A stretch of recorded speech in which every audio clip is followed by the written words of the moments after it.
از بوقلمون با جو بازار پنجشنبه بازار سیاه کرد. توی بوقلمون چند؟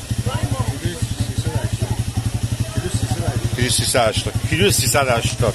بیایم ببرید. چه بوقلمونی توی اصلا چه بازی. این هم شماره حاجیه. چی خواستین اینجا؟ روزای دیگه هم این شماره تماس بگیریم دارید. اردک بگی فسنجان بزن باش. اردک اسرائیلی. این همه میگی مرگ بر اسرائیل، اینم اردک اسرائیلی. جانم دایی چه سیبیلی داری. عشق منه. دایی خوبی؟ عشق منه.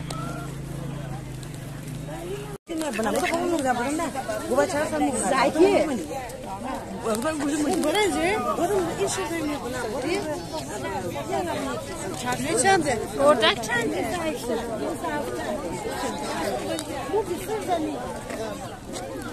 فسنجان باش میچسبه. فسنجان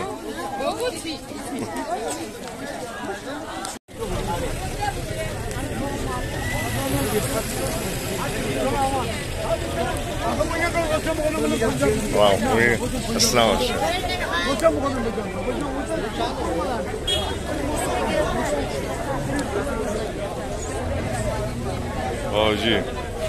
حاجی سلام. خوشی کیلو چنده برم سه؟ آقا 300. 300. 260.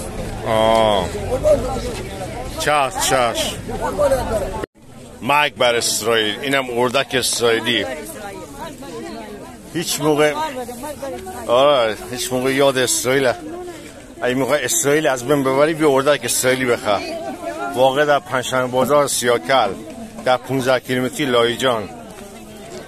این قشنگ بگی پوست بکنم باش فسنجان خوشمزه درست کن.